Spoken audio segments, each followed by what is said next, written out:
नमो नमः. गणपती, सरस्वती, वेदपुरुष, गुरु आणि ऋग्वेद मूर्ती यांचं स्मरण करून आजच्या व्याख्यानमालेला आपण सुरुवात करतो आहोत. असत्य लोका दापाताला दालोका लोकपर्वता ये संती ब्राह्मणा देवास्तेभ्यो नित्यं नमो नमः. नमस्ते शारदे देवी सरस्वती मतिप्रदे वसत्वं मम जिह्वाग्रे सर्व विद्या प्रदा भुव. आज अधिक मास पुरोहित व्याख्यानमालेतील 17वं पुष्प आहे. 17व्या पुष्पामध्ये ऋग्वेद परिचय या विषयावर वेदमूर्ती समिहन वामन कोल्हटकर गुरुजी घनपाठी हे आपल्याला ऋग्वेद याबद्दल माहिती देणार आहेत. त्याच्याबद्दल त्यांचं व्याख्यान आहे. त्यांची थोडीशी माहिती अशी की त्यांच्या अध्ययनाचे गुरु आहेत वेदाचार्य कैलासवासी विनायक भट्ट घैसास गुरुजी पुणे यांच्याकडे त्यांनी क्रमांत अध्ययन केले. त्यानंतर वेदाचार्य कैलासवासी विनायक भट्ट आठल्ले गुरुजी रत्नागिरी यांच्याकडे जटावघन याचं अध्ययन त्यांनी पूर्ण केलेलं आहे. इसवी सन 1999 ते 2004 पासून स्वतःच्या घरी वडिलांच्या भौतिक शास्त्राच्या प्रयोगशाळेत इलेक्ट्रॉनिक्सची प्रयोगशाळा सुरू करून इयत्ता 12वीच्या सुमारे 100च्या वर विद्यार्थ्यांना इलेक्ट्रॉनिक्स आणि भौतिक शास्त्राचे प्रायोगिक शिक्षण शिकवले आहे. पण स्वतः ते इयत्ता 4थी शालेय शिक्षण शिकलेले आहेत आणि इयत्ता 4थी शालेय शिक्षण घेतलेला माणूस वेदाध्ययनानंतर इतकं कार्य करू शकतो हे एक त्यांचं विशेष आहे. त्यानंतर इयत्ता इसवी सन 2005 पासून अहमदनगर येथे परमपूज्य श्री रामकृष्ण क्षीरसागर महाराजांनी स्थापन केलेल्या वेदांत पीठातील प्रधान अध्यापक म्हणून कार्यरत आहेत. अध्यापकांचा कार्यभाग सांभाळत आहेत. तेथील त्यांनी केलेलं कार्य असं आहे, 4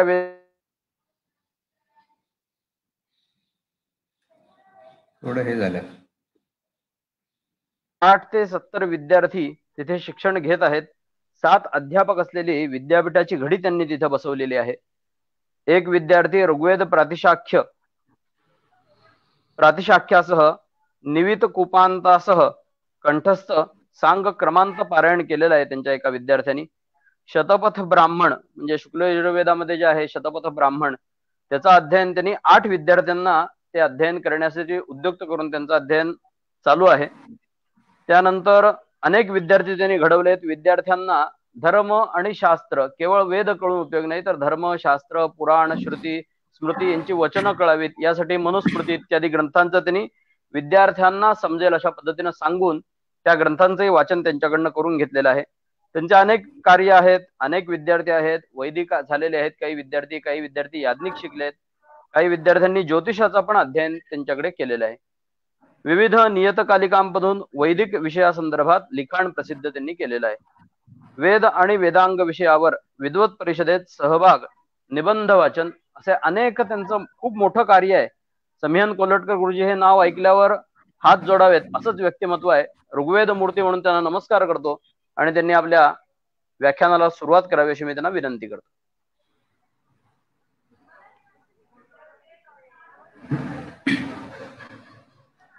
नमस्कार. श्री गणेशाय नमः. श्री सरस्वत्यै नमः. श्री वेदपुरुषाय नमः. तं वेदशास्त्रपरिनिष्ठितशुद्धबुद्धिं चर्माम्बरं सुरमुनीन्द्रनन्तं कवीन्द्रं कृष्णक्विशं कनकपिङ्गजटाकलापं व्यासं नमामि शिरसा तिलकं मुनीनाम्. अवधूत चिंतन श्री गुरुदेव दत्त. गेला अधिक मास हा जो आहे हा अधिक मास सुरू झाल्यापासून वेदमूर्ती माधव केळकर गुरुजींनी ही जी व्याख्यानमालेचा उपक्रम सुरू केलेला आहे हा खरंच स्तुत्य आहे. आणि वेगवेगळ्या विषयांचं चिंतन या उपक्रमात गेले 17 दिवस झाले. आता आज 17वा दिवस आहे. गेले 16 दिवस वेगवेगळ्या विषयांचं चिंतन याच्यात चालू आहे. आणि त्याच सत्रामध्ये ज्ञानसत्र हे जे चालू आहे या सत्रामध्ये आपण सुद्धा काही थोडंसं आपलं चिंतन मांडाल का, असं मला केळकर गुरुजींनी विचारलं. आणि त्यानुसार मी आज आपल्यासमोर जसं माझं अभ्यास आहे तसा यथाशक्ती आपल्यापुढे चिंतन करत आहे.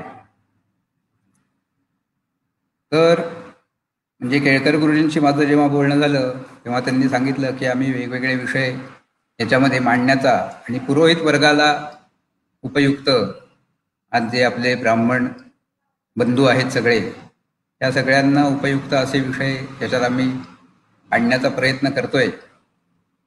आणि त्याच्यामध्ये नित्यविधी जे असतात, संध्या आहे, पंचमहायज्ञ आहेत, देवयज्ञ, भूतयज्ञ, पितृयज्ञ, ब्रह्मयज्ञ, मनुष्ययज्ञ, की जे ज्या गोष्टी रोज होणं आवश्यक आहे, आपल्याला वेदांनी त्या गोष्टी नित्य करायला सांगितलेल्या आहेत. एतान यज्ञान अहरह कुर्वीत असं आश्वलायन सूत्रामध्ये आहे. आणि तैत्रीय शाखेच्या आरण्यकामध्येच हा विषय आलेला आहे. तर त्यातला ब्रह्मयज्ञ हा विधी जो आहे, या ब्रह्मयज्ञामध्ये अनेक गोष्टींचं चिंतन करायला आपल्याला वेदांनी सांगितलंय. कुठल्या कुठल्या गोष्टींचं चिंतन करायला सांगितलंय तर ऋचः यजूंषी सामानी अथर्वांगिरसः ब्राह्मणानी कल्पान गाथाः नाराशंसीः इतिहास पुराणानी, अशा 10 गोष्टींचं चिंतन आपल्याला वेदांनी, हे सगळं तैत्तिरीय आरण्यकाच्या 2ऱ्या अध्यायामध्ये पंचवा एते महायज्ञा हा असा उपक्रम करून हा सगळा विषय तिथे पंचयज्ञांचा, पंचमहायज्ञ आणि त्यातल्या त्यात प्रामुख्याने ब्रह्मयज्ञ, म्हणजे यत् स्वाध्यायमध्ये ते स ब्रह्मयज्ञ, त्या ब्रह्मयज्ञाचं खूप मोठ्या विस्ताराने तिथे वर्णन आलेलं आहे. आणि त्या ब्रह्मयज्ञाने काय काय होतं हे सुद्धा तिथे शेवटी सांगितलेलं आहे. त्याच्यात इंद्रिय जय होतो, यशप्राप्ती होते, त्याच्यानंतर सुख आपल्या जीवनात येतं, अशा अनेक प्रकारची त्याच्यात फळं. म्हणजे शतपथ ब्राह्मणात सुद्धा हा विषय आलेला आहे. शतपथ ब्राह्मणाच्या 11व्या कांडामध्ये पंचमहायज्ञांचा विषय आलेला आहे. तिथं त्याची जी फळं सांगितली आहेत, ती फळं बघितली की असं लक्षात येतं की हा ब्रह्मयज्ञ हा फार महत्त्वाचा आहे. आणि आपल्या तो रोजच्या जीवनातल्या आपल्यापैकी बरेचशा लोकांच्या रोजच्या करण्यामध्ये, कृतीमध्ये तो आहे. संध्या झाली की ब्रह्मयज्ञ आपण करतो. तर त्या ब्रह्मयज्ञामध्ये ऋग्वेद, यजुर्वेद, सामवेद, अथर्ववेद, वेगवेगळ्या प्रकारची वेदांग, शिक्षा, कल्प, व्याकरण, निरुक्त, छंद, ज्योतिष, धर्मसूत्र, इतिहास, पुराण, हे सगळ्या वेदांनीच आपल्याला सांगितले की एवढ्या गोष्टींचं चिंतन हे रोज झालं पाहिजे. तर या सगळ्या गोष्टी ज्या आहेत या काय आहेत बरं? ऋग्वेद म्हणजे काय, यजुर्वेद म्हणजे काय, असं सुद्धा जर माहिती असलं तर आपल्याला पुढे ब्रह्मयज्ञाचं जेव्हा केव्हा जे कोण आपल्या पुढे विद्वान हे मांडतील ते त्याचे पूर्वपीठिका म्हणून आपल्याला या गोष्टींचा परिचय असला, ऋग्वेदाचा, यजुर्वेदाचा, सामवेदाचा, तर आपल्याला ते आकलन होण्यासाठी थोडंसं सुकर होईल. अशा दृष्टीने ते म्हणले की आपण पहिल्यांदा वेद परिचय, वेदांग परिचय असा आपण सगळ्या लोकांसाठी घेऊया.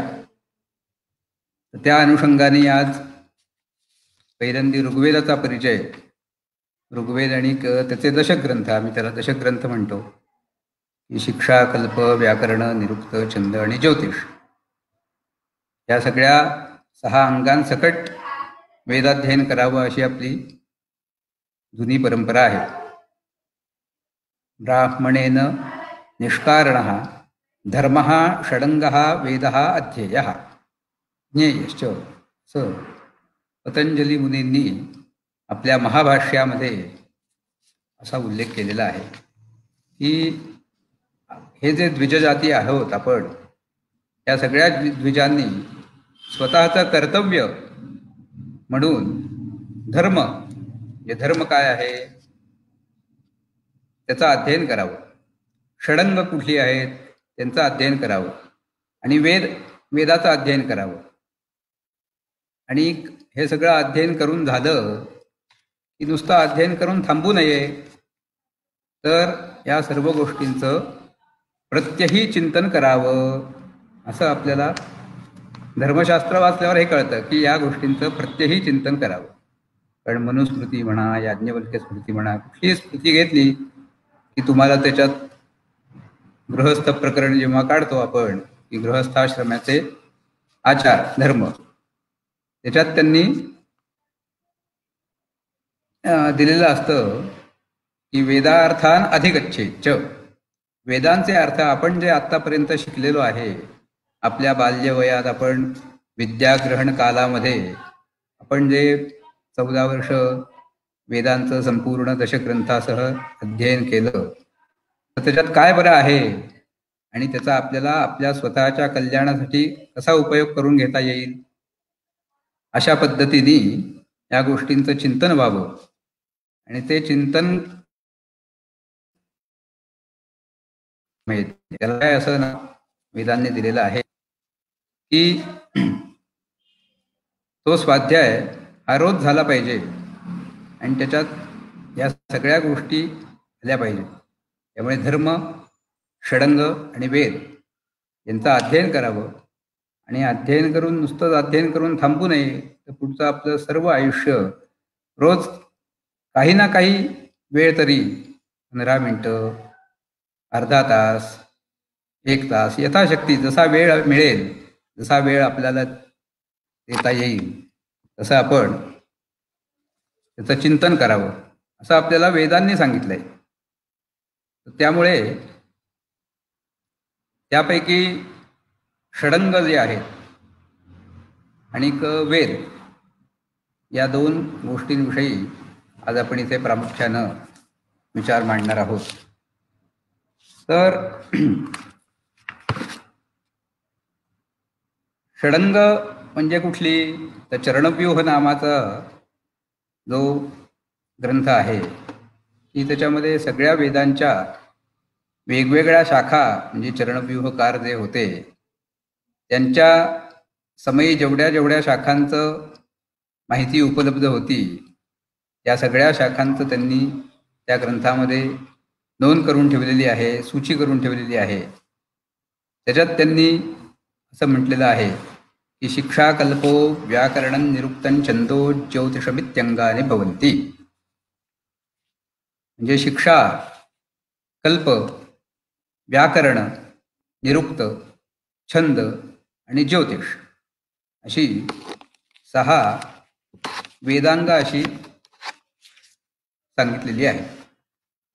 याच्याशिवाय सुद्धा अजून वेदांग असतातच, कारण वेदांग म्हणजे वेदांचा अभ्यास करण्यासाठी उपयुक्त होतात, उपकारक होतात ही वेदांग. आणि ती वेदांग सुद्धा कळण्यासाठी अनेक गोष्टी आपल्याला माहिती असाव्या लागतात. त्याला त्यांनी तिथे उपांग असं म्हटलंय, म्हणजे मुख्य अंग आणि उपअंग. म्हणजे छंदो, भाषा, धर्मो, मीमांसा, न्यायस्तर्क इत्युपांगाने भवन्ति. छंदो, भाषा, धर्म, मीमांसा, न्याय, तर्क अशा प्रकारची जी गोष्टी आहेत की ह्या आवश्यक आहेत, आपल्या रोजच्या अभ्यासासाठी त्या लागतात. न्याय म्हणजे प्रमाणैः अर्थपरीक्षण न्याय इत्यादी. म्हणजे आपण एखाद्या गोष्टीचं, कुठल्याही गोष्टीचं चिंतन करायला लागलो की ते चिंतन निर्दोष असं चिंतन होण्यासाठी कशा प्रकारचा विचार करणं आवश्यक आहे, अशा प्रकारचं जे शास्त्र शिकवतं. आणि त्या ज्या गोष्टीचा आपण विचार करायला घेतलं आहे त्या गोष्टीचं चांगल्या पद्धतीने परीक्षण होणं, त्याला न्याय असं म्हणतात, न्यायशास्त्र. या गोष्टींचं सुद्धा आपल्याला गरज पडते. सगळ्या विचार करण्यामध्ये, चिंतन करण्यामध्ये या सगळ्या गोष्टींची आपल्याला गरज पडते. त्यामुळे ती उपांग सुद्धा आपल्याला माहिती असणं गरजेचं असतं.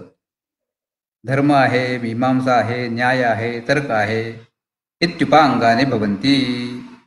ही सगळी उपांग आहेत. आणि ही शिक्षा, कल्प, व्याकरण, निरुक्त, छंद आणि ज्योतिष ही सगळी अंग आहेत.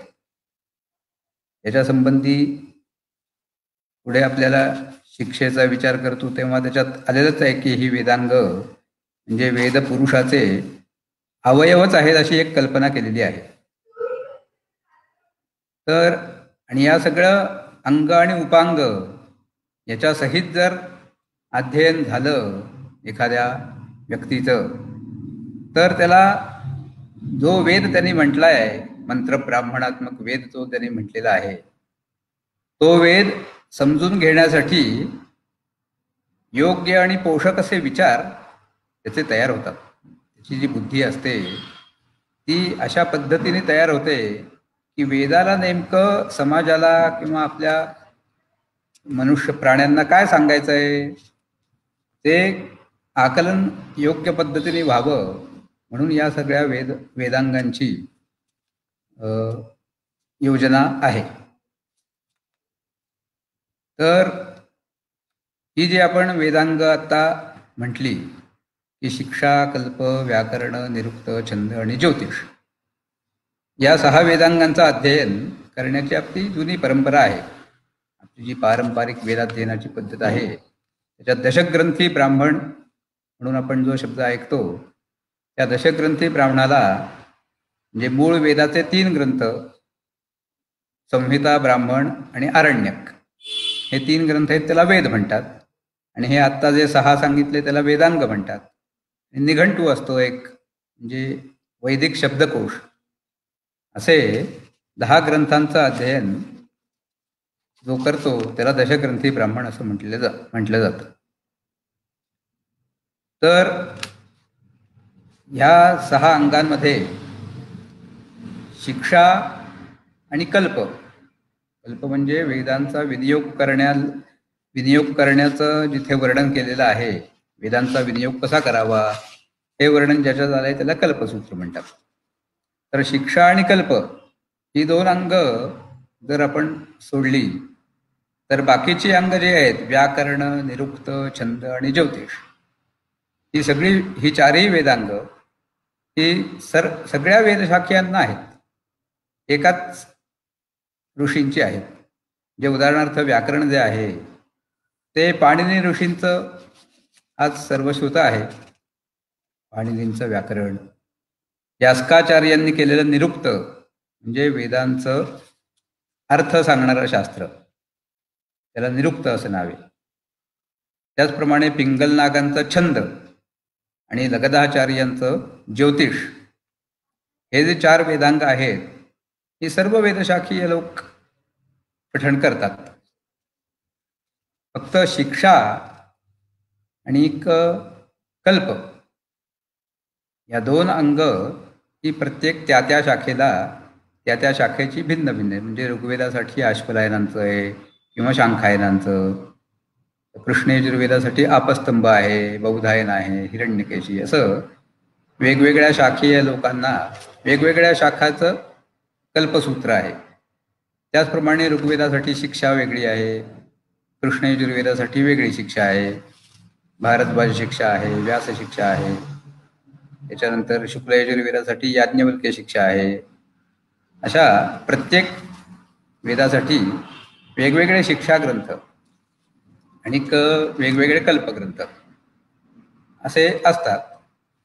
आणि बाकीचे 4 जे आहेत की पाणिनींचे अष्टाध्यायी, यास्काचार्यांचं निरुक्त, पिंगलनागांचं छंद आणि लगदाचार्यांचं ज्योतिष हे सगळ्या सर्व शाखीयांना समानच असतात. तर त्याच्यात ऋग्वेदाची षडंग आज आपण ऋग्वेदाचा सांग परिचय म्हणजे सांग म्हणजे अंगांसहित अंग जी आहेत ऋग्वेदाची ती अंग काय आहेत आणि त्या अंगांमध्ये काय काय असतं त्याचा आपण थोडक्यात परिचय करून घेणार आहोत.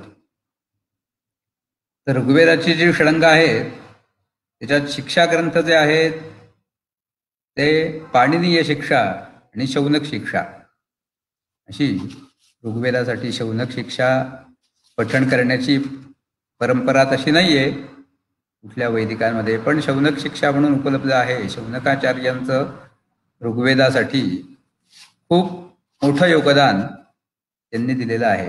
ऋग्वेदाच्या सर्व पद्धतीने रक्षण होण्यासाठी आणि त्याचं आकलन होण्यासाठी त्यांनी एकूण 10 ग्रंथ तयार केले. म्हणजे अनुक्रमणी केल्या वेगवेगळ्या, प्रत्येक ऋग्वेदाच्या प्रत्येक मंत्राची छंद कुठला, प्रत्येक मंत्राची देवता कुठली, अशा वेगवेगळ्या अनुक्रमणी तयार केल्या. त्याचप्रमाणे प्रत्येक शाखेचं, म्हणजे आता आपण जे व्याकरण म्हणून ग्रंथ ऐकला पाणिनींचा, हा सर्वसमावेशक संस्कृत वाङ्मयाचं व्याकरण असा म्हणून आज तो सगळीकडे जगदवंद्य आहे, यात काही शंकाच नाही. परंतु वेदग्रंथ, वेदवाङ्मय जे आहे ते अनादी आहे आणि अपौरुषेय आहे. म्हणजे ते कुठल्याही एका व्यक्तीने रचलंय किंवा तयार केलंय असं नाही, तर ते अपौरुषेय आहे. सृष्टीच्या प्रारंभालाच ते उत्पन्न झालेलं आहे. किंबहुना वेदात बघूनच त्या ब्रह्मदेवाने सृष्टी निर्माण केली असं आहे. तर त्यामुळे वेदवाङ्मय जे आहे त्याला या सृष्टीतले नियम किंवा सृष्टीतल्या व्याकरणाचे नियम हे पुरेसे पडत नाहीत. त्याचे अजून काही विशेष नियम असतात आणि ते प्रत्येक वेदानुसार वेगवेगळे होतात. तर त्याच्यात त्या प्रत्येक वेदानुसार त्या वेदापुरतेच जे नियम म्हणून सांगितले जातात व्याकरणाच्या दृष्टिकोनातून, त्याला प्रातिशाख्य असं म्हणतात. अशी प्रत्येक वेदाला वेगवेगळी प्रातिशाख्य सुद्धा असतात. म्हणजे जसं हे व्याकरण पाणिनींचं असतं तसंच प्रातिशाख्य नामक प्रत्येक शाखेचं एक स्वतंत्र व्याकरण असतं. तर तसं आपल्या ऋग्वेदासाठी शौनकाचार्यांचं प्रातिशाख्य आहे. बृहद्देवता म्हणून मोठा ग्रंथ आहे. शौनकांची स्मृती आहे. त्याच्यानंतर ऋग्विधान नावाचा, म्हणजे ऋग्वेदातले मंत्र वापरून कसं आपल्या ऐहिक कामना पुऱ्या करून घ्याव्यात याचं विश्लेषण करणारा ऋग्विधान म्हणून ग्रंथ आहे. तर असे अनेक ग्रंथ, हे सगळे वेदांग आणि वेदाची उपांग. कारण ऋग्विधान म्हणजे हे कल्पसूत्राच्या अंतर्गत येतं. कल्पसूत्र जी असतात त्याच्यामध्ये वेदांचे विनियोग, वेदांची विधानं कशी करायची याचं वर्णन दिलेलं असतं. त्याचंच अजून पुढचं वर्जन म्हणा तुम्ही, पुढची आवृत्ती ऋग्विधान असं. तर अशा पद्धतीने खूप मोठा पसारा आहे हा वेदाचा आणि वेदांगांचा. त्या पसाऱ्याचं थोडक्यात आपण थोडंफार चिंतन करूया. तर शौनक शिक्षा, मगाशी म्हटलं मी तसं की ऋग्वेदासाठी शौनकांची शिक्षा एक आहे आणि पाणिनीय शिक्षा ती ऋग्वेदासाठी आहे. त्याचप्रमाणे कल्पसूत्र जे आहे त्या कल्पसूत्रामध्ये आश्वलायनांचं कल्पसूत्र, ऋग्वेदामध्ये शाकल शाखा आणि बाष्कल शाखा अशा 2 शाखा सध्या माहिती आहेत. आणि त्यातली शाकल शाखा ही फक्त आज पठण परंपरेमध्ये अविरतपणे चालू आहे. बाष्कल शाखेचं पठण परंपरा आता लुप्तप्राय आहे, लुप्तप्राय अवस्थेत आहे. परंतु माहिती तरी आहे. तशा चरणव्यूहामध्ये आश्वलायनी, सांख्यायनी, शाकला, बाष्कला, मांडुके याश्चेती अशा 5 शाखांचा उल्लेख केला आहे. म्हणजे चरणव्यूह करते जे होते त्यांच्या काळी या 5 शाखांची नावं माहिती होती. आता ती माहिती नाहीत ते आम्हाला फक्त चरणव्यूह वाचल्यामुळे माहिती झाली. तत्पूर्वी जेव्हा व्यासांनी वेद विभाग केले, म्हणजे पूर्वी वेद हा सगळा एकच आहे, समग्र वेद हा एकच आहे. फक्त त्याचं मनुष्यांचं ग्रहण करण्याची शक्ती, धारणा शक्ती या सगळ्यांचा विचार करता व्यासमुनींना असं लक्षात आलं की आता हा सगळा वेद एकाच माणसाकडे टिकणं हे कठीण आहे. म्हणून त्यांनी त्याचे विभाग केले. ते विभाग केले त्यावेळी जे ऋग्वेदाचे विभाग केले तेव्हा 21 विभाग ऋग्वेदाचे होते. यातही फक्त आपण नावं ऐकायची, आपल्याला त्यातलं माहिती काहीच नाहीये, सगळं लुप्त झालेलं आहे. हे वेद सगळे लुप्त होऊन गेले. तर त्यातली शाकल शाखा सध्या पठण परंपरेत चालू आहे. तर त्यामुळे शाकल शाखेचं आश्वलायन नावाचं कल्पसूत्र आहे, बाष्कल शाखेसाठी शांखायन नावाचं सूत्र आहे. ते उपलब्ध, ग्रंथ उपलब्ध आहेत, मुद्रित स्वरूपात सुद्धा उपलब्ध आहेत. फक्त त्याचा आता अभ्यास करणारे लोकांचं कमतरता आहे. त्याचप्रमाणे व्याकरण हे पाणिनींचं वापरलं जातं. अष्टाध्यायी म्हणून जे प्रसिद्ध आहे, पाणिनींचे अष्टाध्यायी, ते व्याकरण म्हणून अध्ययन केलं जातं. त्याचप्रमाणे यास्काचार्य म्हणून जे महर्षी होऊन गेले, त्यांनी केलेलं निरुक्त नावाचं वेदांग आहे. पिंगलनाग नावाच्या महर्षींनी छंदशास्त्र, छंद जे असतात वेगवेगळे, गायत्री, उष्णिक, अनुष्टुप इत्यादी प्रकारचे जे छंद आहेत, त्या छंदांची माहिती चांगली देणारं छंदशास्त्र म्हणून ग्रंथ तयार केला. त्याचप्रमाणे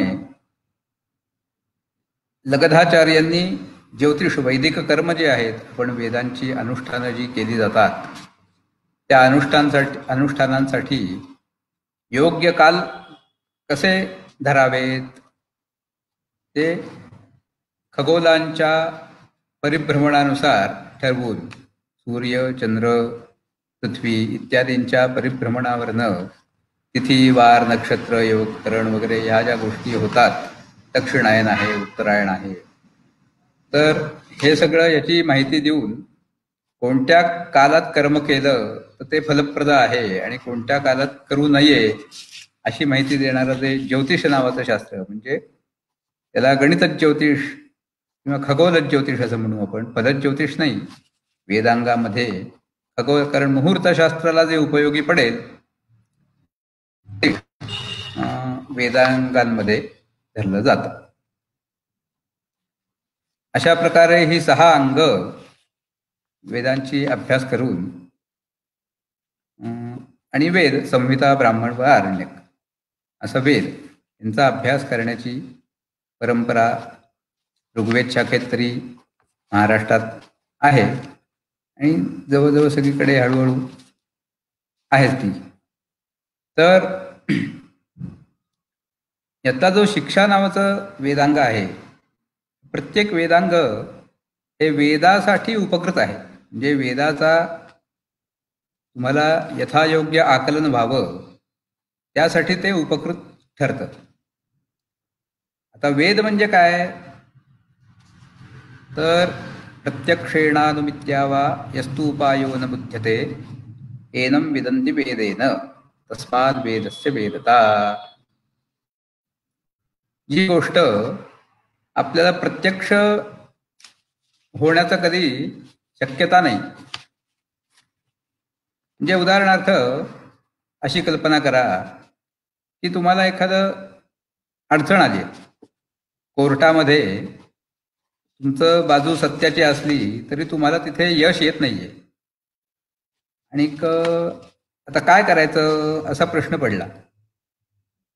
तर काही वैदिक म्हणा, तांत्रिक म्हणा, पौराणिक म्हणा, काही स्तोत्र, मंत्र असे असतात की ते मंत्र तुम्ही जप केला.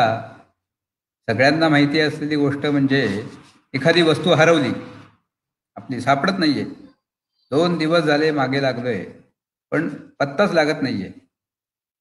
मग कोणीतरी विचारतं की गुरुजी काही सापडत नाहीये, कोणाला तरी विचारतं, ते सांगतात हे सगळ्यांना माहिती असतं परिचित उदाहरण म्हणून, कार्तवीर्यार्जुनो नाम राजा बाहु सहस्रवान तस्य स्मरण मात्रेण गतं नष्टंच लभ्यते. या मंत्राचा तुम्ही जप करा, तुम्हाला मिळेल आणि खरोखरच मिळते. असे अनेक हजारो लोकांचे असे अनुभव आहेत की या मंत्राचा जप केला ही वस्तू मिळते. आता हे प्रत्यक्ष कळतं का नाही, हे असं एखाद्याला असं कळणं शक्यच नाही की कार्तवीर्य नावाचा जो अर्जुन होता, सहस्रार्जुन त्याचं नाव, तर त्याचं आठवण केली तर हरवलेली गोष्ट मिळेल असं एखाद्याला स्वप्नात सुद्धा वाटणं शक्य नाही. पण अशा गोष्टी ह्या आपल्याला वेदांमध्ये मिळतात. वेद आपल्याला अशा पद्धतीने मदत करत असतात आपल्या व्यवहारामध्ये. आणि हे फक्त वेदांनाच कळतं, बाकी कुठल्याही अनुमानाने किंवा तर्काने कळण्याची सुतरामही शक्यता नसते. अशा प्रकारच्या ज्या गोष्टी प्रत्यक्षेण अनुमित्यावा ह्या उपाय न बुध्यते, तो उपाय आपल्याला कधीच स्वप्नात सुद्धा येऊ शकणार नाही. तो आपल्याला जिथून कळतो त्याला, म्हणून त्याला वेद असं म्हणतो आम्ही. असं वेदांसंबंधी एक वर्णनपर श्लोक आलेला आहे. तर हे झालं वेदाचं हे वर्णन, की असा असा वेद असतो. पण तो वेद जो असतो त्या वेदामध्ये विशिष्ट पद्धतीने म्हणण्याचीच परंपरा आहे. आणि ती त्या पद्धतीने जर म्हटलं गेलं तरच ते वेदमंत्र तुम्हाला फळ देतात. म्हणजे तुमची हरवलेली वस्तू सापडून देतात, किंवा तुम्हाला न्यायालयामध्ये जय मिळवून देतात, किंवा तुम्हाला एखादं आजार असेल, रोग असेल तर त्या रोगातून मुक्त करतात वगैरे. हे जी फळं असतात मंत्रांची, तर ती मंत्रांची फळं, तो मंत्र जर योग्य पद्धतीने आपल्या वैखरीतून बाहेर पडला तरच ही फळं मिळतात, असं आपल्याला शिक्षा नावाच्या ग्रंथातनं सांगितलं जातं. की अवक्षरम हनायुष्यम विस्वरम व्याधिपीडितम मंत्रोहीनः स्मरतो वर्णतो वा मिथ्या प्रयुक्तो नतमर्थमा, असं पाणिनीय शिक्षेमध्ये श्लोक आहेत. की तुम्ही जेव्हा मंत्र उच्चारता तेव्हा त्या मंत्रांचं एका विशिष्ट पद्धतीने जर उच्चारण झालं तरच ते मंत्र तुम्हाला इच्छित फळ देणार. नाहीतर तेच मंत्र तुम्हाला विपरीत फळं देऊन तुम्हाला त्याचा त्रास होऊ शकतो. तर त्यामुळे योग्य पद्धती, कारण कुठलेही तुम्ही हे सगळ्यांनी म्हणजे पाणिनीय शिक्षेतच हे सगळं दिलेलं आहे वर्णन, की परा, पश्यंती, मध्यमा आणि वैखरी अशा 4 प्रकारच्या वाणी आहेत. तर ह्या वाणींचं वर्णन पहिल्यांदा पाणिनीय शिक्षेमध्ये वर्णसंख्या सांगितली आणि त्याच्यानंतर या 4 वाणींचं वर्णन केलंय. की परावाणी म्हणजे कशी असते, पश्यंती वाणी म्हणजे कशी असते, मध्यमा म्हणजे कशी असते, वैखरी म्हणजे कशी असते. कारण वाणींच्या साह्यानेच तुमचं जे वाक हे कर्मेंद्रिय आहे, त्यानेच तुम्ही कर्म करणार आणि काहीतरी फळ प्राप्त करून घेणार. कर्म करताना वाक इंद्रिय जे आहे तेच तुम्ही मुख्य वापरणार. आज वेदाचं वैशिष्ट्य काय आहे, की त्यातली मंत्रशक्ती. वेदामध्ये मंत्रशक्ती आहे, म्हणूनच आज सगळे आपण पुरोहित वर्ग, आपण जे सगळे आहोत सबंध भारतात, म्हणजे भारतात म्हणा, आता विदेशात सुद्धा म्हणा, कारण तिकडे सुद्धा आता या सगळ्या गोष्टी पुरोहित वर्ग आहे, तिथले सुद्धा लोक हे करत असतात. तर पुरोहित वर्ग आणि यजमान वर्ग त्या मंत्रशक्तीचाच उपयोग करून घेत असतो फक्त. की असं मंत्रशक्ती केली की तुमची जी अरिष्ट आहेत ती टळतील. तुम्ही आता 75 वर्षाचे झालायत, अमुक अमुक प्रकारचे मंत्र वापरा आणि अमुक अमुक देवतेसाठी तुम्ही त्याचं यजन करा, त्याची प्रार्थना करा, म्हणजे तुमच्या आयुष्यामध्ये जे काय अरिष्ट येणार असतील तर ती उपशम होण्यासाठी त्याचा उपयोग होईल. हे काय आहे, ही मंत्रशक्ती आहे. ते विशिष्ट प्रकारचे मंत्र वापरले तर ते विशिष्ट कार्य होतं. पण ती जी मंत्रशक्ती आपण तिचा वापर कायमच करत असतो. सगळेच पुरोहित वर्ग आणि सगळेच यजमान वर्ग हे त्याचा वापर करून घेत असतात. पण ती जी मंत्रशक्ती आहे ती मंत्रशक्ती नुसता मंत्र आहे की त्याची शक्ती नाही आहे, हे लक्षात घ्या. मंत्र असतो, त्या मंत्राच्या इथे शक्ती नसते. ती मंत्रातली शक्ती ही जागृत करावी लागते. मंत्रामध्ये शक्ती आहे, पण ती शक्ती आपल्या स्वतःच्या शरीरात जागृत करावी लागते. नुसते मंत्र काहीच करू शकत नाही. ते मंत्र कुठल्या माध्यमातून येतात, ते माध्यम कसं आहे, त्यानुसार त्याचं फळ ठरतं. उदाहरणार्थ विद्युत शक्ती आहे, ती विद्युत शक्ती ती शक्ती आहे, पण ती कुठल्या माध्यमातून जाते, ती समजा रेफ्रिजरेटरच्या माध्यमातून गेली तर तिचं फळ वेगळं. ती समजा दिव्याच्या माध्यमातून गेली तर तिचं फळ वेगळं, प्रकाश देणं.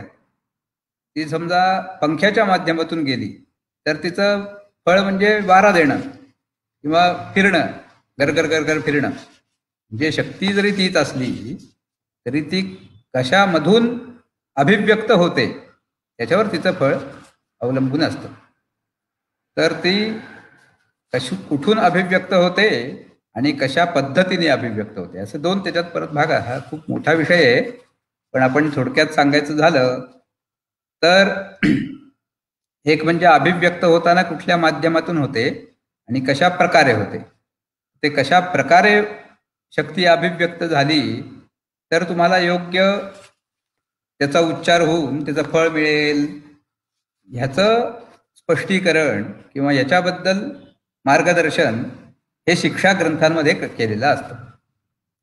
कारण आपण जेव्हा बोलतो कुठली वाच उच्चारणे विधिम असं त्यांनी म्हटले, वाचेचा उच्चार केला म्हणजे ती वैखरीमध्ये आली. तोपर्यंतच्या ज्या वाणी आहेत त्या उच्चरित नाही आहेत, अनुच्चरित वाणी आहेत, परा, पश्यंती आणि मध्यमा. पण वैखरी जी आहे ती उच्चरित वाणी आहे. आणि त्याच्यासाठी तुम्हाला असं लक्षात येईल की वाणीचा उच्चार केला की त्या वर्णांना एक विशिष्ट प्रकारचे स्वर असतात, विशिष्ट प्रकारचे काल असतात. काल म्हणजे ह्रस्व, दीर्घ, म्हणजे तो स्वर किती लांबवायचा, आ ई उ ए वगैरे वगैरे, किती वेळ तो लांबवायचा. त्याच्यानंतर त्याचा स्वर कुठला ठेवायचा, उदात्त, अनुदात्त आणि स्वरित, असे वेदामध्ये त्याची नावं, स्वरांची नावं अशी आहेत. लौकिकात आपण ज्याला षड्ज, ऋषभ, गंधार, मध्यम, पंचम, धैवत, निषाद असं जे म्हणतो, तशी वेदामध्ये त्याची नावं कृष्ट, प्रथम, द्वितीय, तृतीय, चतुर्थ, मंद्र आणि अतिस्वार अशी त्या सप्तस्वरांची नावं आहेत. तर ते स्वर हे त्या वर्णांना चिकटूनच येत असतात. जेव्हा आपण वर्णांचा उच्चार करतो कुठलेही, आता मी जे बोलतोय ह्या बोलण्यामध्ये सुद्धा माझ्या वर्णांना वेगवेगळ्या प्रकारचे माझ्या उच्चारामध्ये तुम्हाला चढ उतार दिसून येतील, की काही खाली येतो, काही वरती येतो, हे दिसून येतील. म्हणजे अशा प्रकारे जे स्वरांचे चढ उतार होतात हे त्या वर्णांना चिकटूनच बाहेर येतात. त्याचप्रमाणे त्या वर्णांचे काल म्हणजे तो वर्ण किती वेळ लांबवायचा हे सगळं त्या वर्णाला चिकटून येतं. स्वर, काल, स्थान, प्रयत्न आणि अनुप्रदान अशी पाणिनी शिक्षेत त्याचा विचार केला आहे, तो असा केलेला आहे की अशा 5 गोष्टी या वर्णांना चिकटूनच बाहेर येत असतात असं आहे. तर त्यामुळे त्या 5 गोष्टी जर तुमच्या योग्य पद्धतीने ज्या शास्त्रानुसार झाल्या, जसं उच्चारणशास्त्र जे आहे त्याला अनुलक्षून त्या जर गोष्टी झाल्या तर तुम्हाला त्या मंत्राचं, स्तोत्राचं किंवा त्या जपाचं जे फळ विशिष्ट सांगितलेलं आहे ते मिळतं. त्यामुळे शिक्षा ग्रंथाचा अभ्यास हा अत्यंत महत्वाचा आहे. जे वेदमंत्र जे वापरतात त्यांना तो अतिशय आवश्यक आहे. कारण त्याशिवाय वेदमंत्र जर त्याप्रमाणे म्हटले गेले नाही तर त्याचा विपरीत परिणाम होतो. त्याचप्रमाणे पठण जेव्हा आपण करतो तेव्हा कुठले गुण अंगी जोपासावेत, माधुर्यम, अक्षरव्यक्ती, पदच्छेदस्तु, सुस्वरः, धैर्यम, दयसमर्थंच, षडेते पाठका गुणाः, असे माधुर्य पाहिजे आपल्या उच्चारणामध्ये, गोडवा पाहिजे, अक्षरव्यक्ती पाहिजे म्हणजे अक्षर स्पष्ट कळली पाहिजेत. त्याच्यानंतर पद जे आहे तुमचं मंत्रामधलं, श्लोकामधलं, ते पद जागच्या जागी व्यवस्थित तुटलं गेलं पाहिजे. कुठेतरी पद तोडलं असं झालं नाही पाहिजे. स्वर तुमचा योग्य पद्धतीने पाहिजे, धैर्य पाहिजे. जे असे वेगवेगळे गुण हे त्या पठण करणाऱ्याकडे असले तर उपयोग होतो. त्याचप्रमाणे दोष कुठले आहेत की जे टाळावेत, की ते दोष टाळावेत आणि गुण अंगी बाळगावेत. अशा पद्धतीचा अनेक प्रकारचा विचार हा पाणिनीय शिक्षेमध्ये केलेला आहे. आणि ज्याला वेदमंत्रांचं वापर करायचा आहे त्यांनी हे अत्यंत काळजीपूर्वक आणि अभ्यासलंच पाहिजे असा हा शिक्षा नावाचा वेदांग आहे.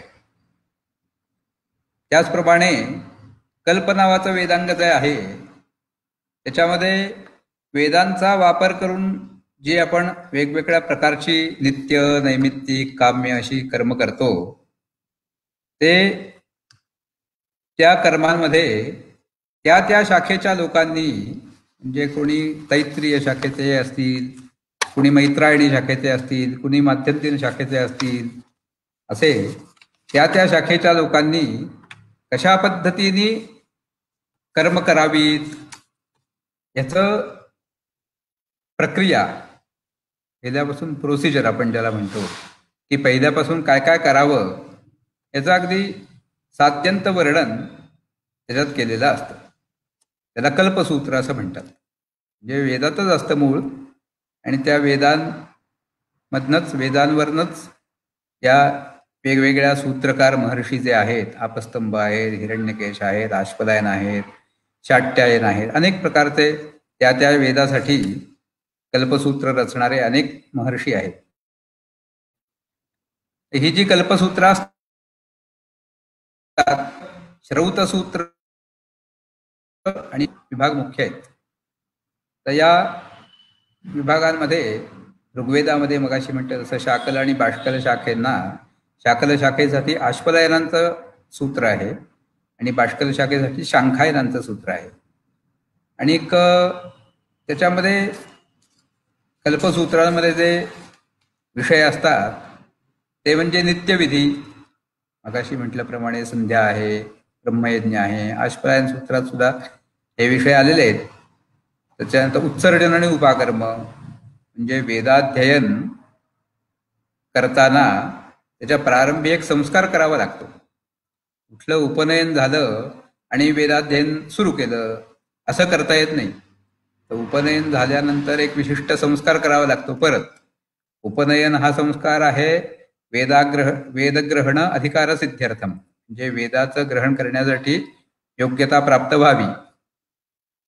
पण ती प्राप्त झाली म्हणजे वेदाध्ययन सुरू नाही करायचं, त्याला परत एक विशिष्ट पद्धतीने संस्कार करायचा आणि तो संस्कार म्हणजे त्याला उपाकर्म असं म्हटलं जातं.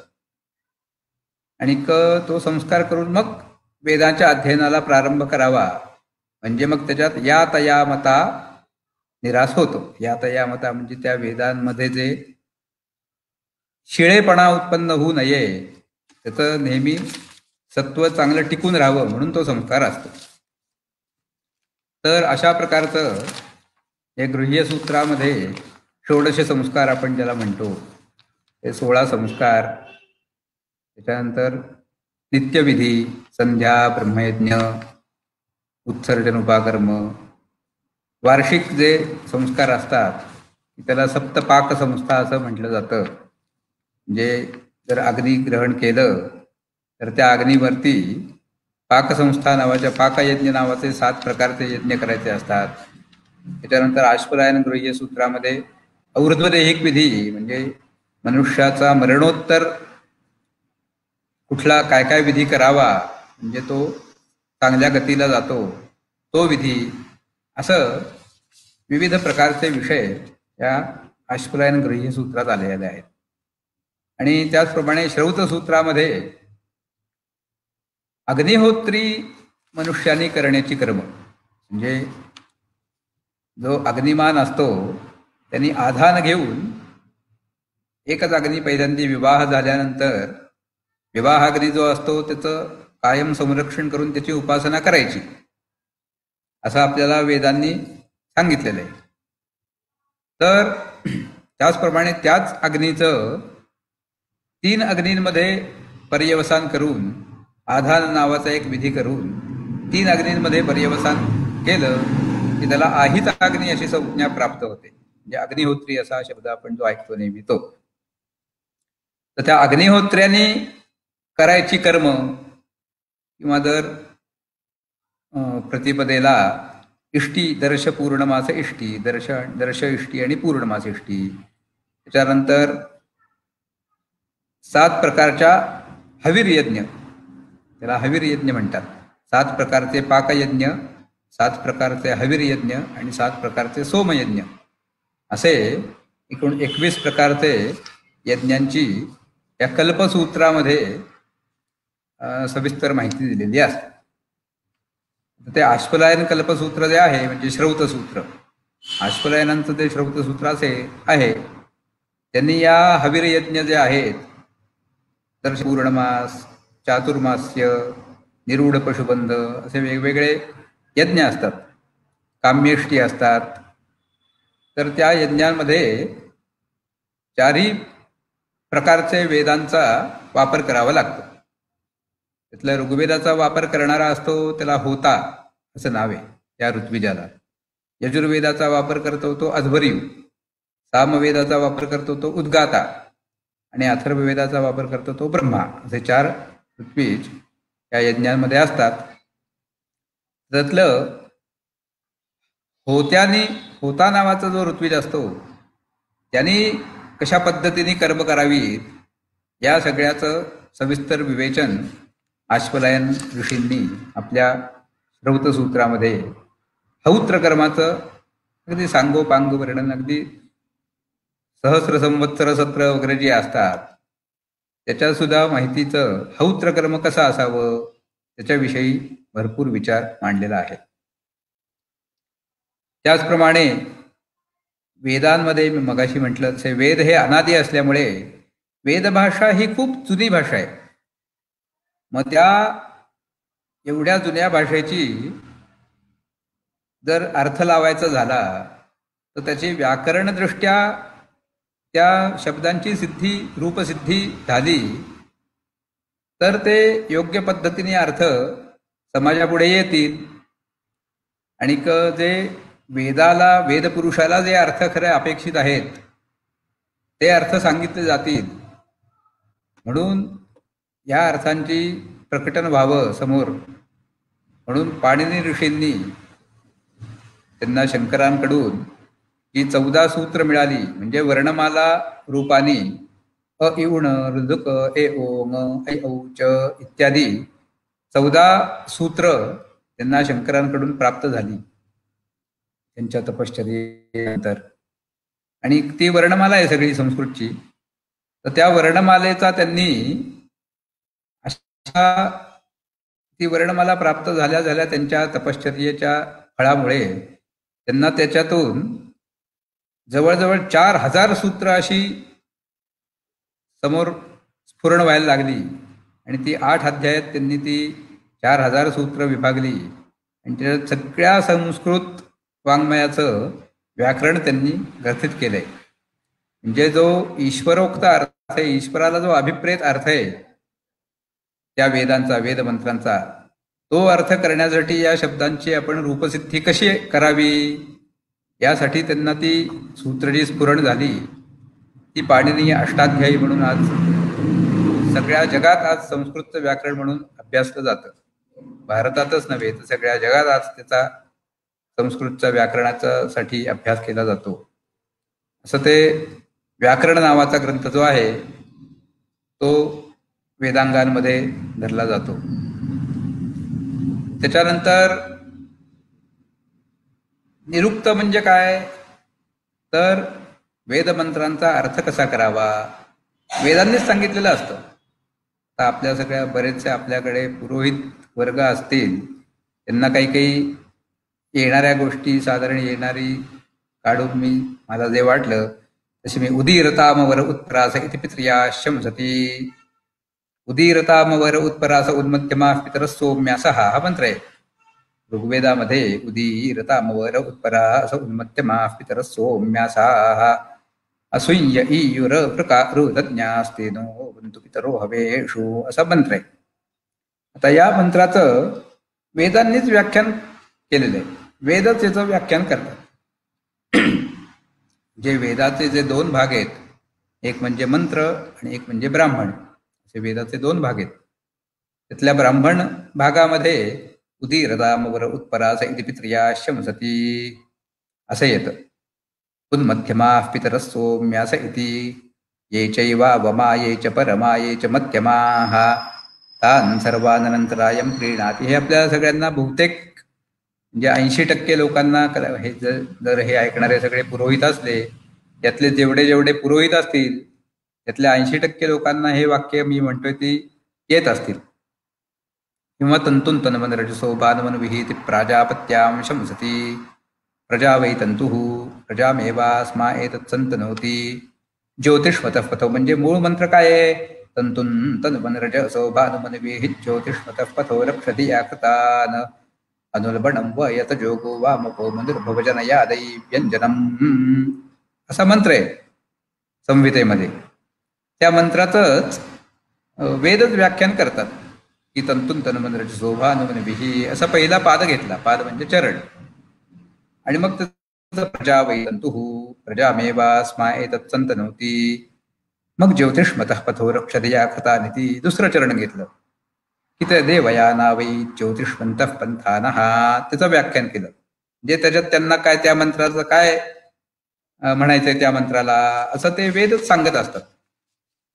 म्हणजे असं ब्राह्मण ग्रंथ तुम्ही जर बघितले, कुठलाही ब्राह्मण ग्रंथ घ्या, तैत्तिरीय ब्राह्मण घ्या, शतपथ घ्या, की त्याच्यात वेदातलेच मंत्र विनियोगात वापरतो ना. मग ते त्या विनियोगात वापरले ते त्याचा अर्थ काय बरं असं ते ब्राह्मणच सांगत असतं.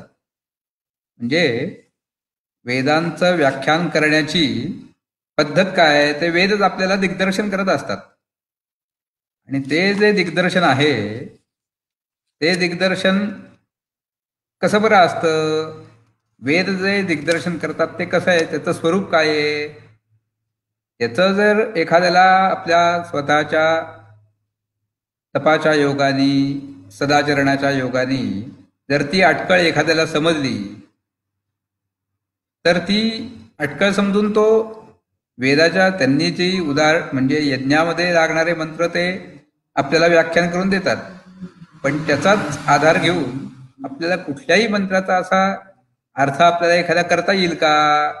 अशा पद्धतीने जर एखाद्याने तपश्चर्या करून तपःपूत अंतःकरणामध्ये त्याला ती अटकळ जर लक्षात आली तर तो त्याची हे करू शकतो. वेदाच्या कुठल्याही मंत्राची अशी वेगवेगळ्या वेदांच्या श्रुतिमतं म्हणजे वेदांना विरोध होणार नाही अशा पद्धतीने फोड करून तो त्याचा अर्थ देऊ शकतो. अशा प्रकारचाच अर्थ निरुक्तकारांनी म्हणजे यास्काचार्य हे सगळे तपस्वी मुनी आहेत.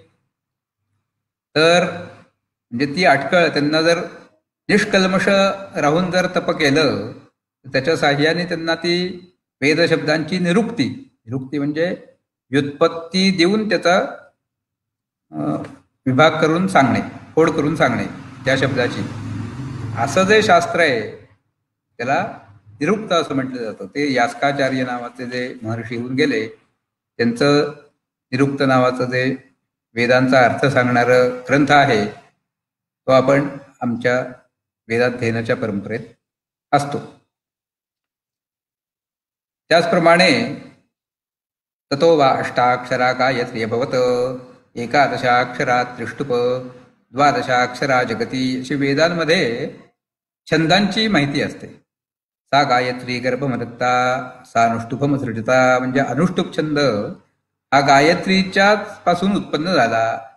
त्रिष्टुप गर्भमदत्ता सा पंक्तिमसृजता त्रिष्टुपने पंक्तीला उत्पन्न केलं. अशी वेदांमध्ये छंदांची उत्पत्ती किंवा छंदांचं स्वरूप पुष्णिक अक्षरैर्भवती छंदांची अक्षरसंख्या की गायत्री ही अष्टाक्षरा असते, त्रिष्टुप हे एकादशाक्षरी असतो, जगती ही द्वादशाक्षरी असते. असं छंदांची अक्षरसंख्या किंवा त्यांची पादसंख्या की गायत्री छंदाचा पाद हा 3 पाद असतात, अष्टाक्षरी पाद असतो. त्याच्यानंतर उष्णिकचा पाद हा सप्ताक्षरी असतो. अशी वेदामध्येच माहिती येते. आणि ती सगळी वेदांमध्ये आलेली जी माहिती आहे त्या माहितीचा उपयोग करून त्याचा योग्य पद्धतीने सुसंगत विचार करणारे शास्त्र आहे. कारण त्याच्यावरती वेदमंत्रांचे फळ ठरतात. ती सुद्धा वेदातच सांगितलेलं असतं की गायत्री छंद जो आहे त्याचं फळ म्हणजे तेजस काम, त्याने तेजोवृद्धी होते. उष्णिक जो आहे ते उष्णिक म्हणजे आयुष काम आहे. आयुष्यासाठी एखाद्याला आयुष्काम मंत्रांचा जप करायचा असेल तर त्यांनी त्यातल्या उष्णिक छंदाचे मंत्र घेतले तर त्याला जास्त चांगलं आहे. म्हणजे असं वेदातच असतं. उष्णिक, त्याच्यानंतर वाक अनुष्टुप, म्हणजे वाक नावाचं जे कर्मेंद्रिय मगाशी म्हटलं त्या वाक इंद्रियासाठी अनुष्टुप छंद हा उपकारक असतो. असे म्हणजे छंदांचं वेगवेगळी माहिती वेदात जी मिळते त्या सगळ्या माहितीचा सुसंगत पद्धतीने विचार करून त्याचं एक शास्त्र बनलं ते छंदशास्त्र. जे पिंगलनाग ऋषींचा आज आपण वापरतो. म्हणजे त्याचे कर्ते हे त्या भिन्न भिन्न देव. आत्ता सध्याच्या काळात पिंगलनाग आहेत, पण वेदांग आणि वेद हे कायमच आहेत. पिंगलनाग ऋषी जेव्हा होते तत्पूर्वी छंदशास्त्र नव्हतं का? होतं. हे सगळीच शिक्षा म्हणा, शिक्षाशास्त्र, कल्पशास्त्र ही ते ऋषी आले तेव्हापासूनच पुढे आली असं नाही. त्याच्या आधी सुद्धा ती आहेतच, वेगवेगळ्या ऋषींची होती. म्हणजे कल्पना ही आहे की आत्ता मी त्याचं स्वरूप काय ते सांगतोय. कोणाची ती शास्त्र यास्काचार्यांचा निरुक्त आत्ता आहे, पण अजून एक 20,000 वर्ष गेली तर ते असेलच असं नाही. पण वेदांचं भाष्य किंवा वेदांचा अर्थ लावण्याचं एखाद्या माणसाला तपःपूत अंतःकरणामध्ये जेव्हा स्फुरण होईल तेव्हा तो निरुक्तीच्या साह्याने जर त्याचं भाष्य करायला लागला तर त्याला निरुक्त म्हटलं जाईल. असं तर आत्ता आपण जी वापरतो ती यास्काचार्य, पिंगलनाग, व्याकरण आहे ते पाणिनींचं. म्हणजे पाणिनींच्या पूर्वी व्याकरण नव्हतं असं नाही, व्याकरण आहेच, वेगळ्यांचं होतं. तर अशा पद्धतीने छंदशास्त्र हे पिंगलनागांचं आज पठण केलं जातं. तर त्याचं मुख्य हे असं की त्यातल्या पादसंख्या किंवा अक्षरसंख्येनुसार त्याचं वेदांच्या मंत्रांचे विविध उपयोग, विविध फळं आणि त्याचप्रमाणे विविध प्राण सोडण्याची गोष्ट सुद्धा त्याच्यानेच होते. छंद म्हणजे काय तर विशिष्ट अक्षरसमूह, 24 अक्षरांचा समूह म्हटला तर ज्या पद्धतीने आपल्याला प्राणांची म्हणजे श्वासोच्छ्वास करावा लागतात त्याच्यापेक्षा 32 अक्षरांच्या याला वेगळे करावे लागतात, 40 अक्षरांच्या याला वेगळे करावे लागतात, 80 अक्षरांच्या याला वेगळे करावे लागतात. म्हणजे त्याच्यानुसार आपल्या शरीरामध्ये तसा परिणाम त्याचा होत असतो. त्याचा सगळा विचार करणारं छंदशास्त्र. तसंच या पूर्वा पौर्णमासी सानुमती योत्तरासा राका म्हणजे तिथी, नक्षत्र, कृत्तिका प्रथमम, विशाखे उत्तमम, तानि देव नक्षत्राणी. अशा प्रकारे वेगवेगळ्या प्रकारचे तिथी, वार, नक्षत्र, योग आणि करण अशा प्रकारांच्या माहिती घेऊन त्यातले चांगले कुठले, यानी नक्षत्राणी तानि दक्षिणेन पर्यंती, याने देव नक्षत्राणी तान्युत्तरेणा, असं वेदांमध्येच असतं. ती सगळी माहिती आपल्या कर्मांसाठी योग्य काल कुठला त्याच्यासाठी म्हणून ती माहिती घेऊन त्याच्या आधारे अशाच काही महर्षींना जे शास्त्र सुचतं त्याला ज्योतिष म्हणतात. म्हणजे खगोल ज्योतिष, की त्यांनी मुहूर्त आपल्याला चांगले कुठले आणि वाईट कुठले, वेदा ही यज्ञार्थम अभिप्रवृत्ता कालानुपूर्वा विहिताश्च यज्ञा. यज्ञ हे काळ बघून करावे. काळ जर न बघता यज्ञ केले तर ते चांगले फल देणार नाहीत. म्हणून हे कालविधानशास्त्र असं त्या ज्योतिषशास्त्राला त्यांनी म्हटलंय. तस्मादिदम कालविधानशास्त्रम यो ज्योतिषम वेद स वेद यज्ञान. जे ज्योतिषशास्त्र ज्याला चांगलं माहिती असेल तोच योग्य पद्धतीने यज्ञ जाणून घेऊ शकेल. तर अशी आपण थोडक्यात शिक्षा, कल्प, व्याकरण, निरुक्त, छंद आणि ज्योतिष अशी 6 वेदांग जी आहेत यांचं कसं स्वरूप आहे बरं, आणि त्यांना काय, लोकांसाठी त्यांना काय कार्य करायचं आहे या वेदांगांना, ते आपण साधारण पाहिलं. आता ही सगळी वेदाची अंग आहेत. मंत्रब्राह्मणयोर वेदनामधेयम. म्हणजे एखादे कर्म आपण केलं, कुठल्याही गणपतीचं आवाहन केलं की गणानान्त्वा गणपतीम हवामहे हा मंत्र म्हणतो आणि त्या गणपतीवर अक्षत वाहतो, त्याचं आवाहन करतो. म्हणजेच काय की एक मंत्र आहे आणि तो मंत्र झाला की एक कृती करायची.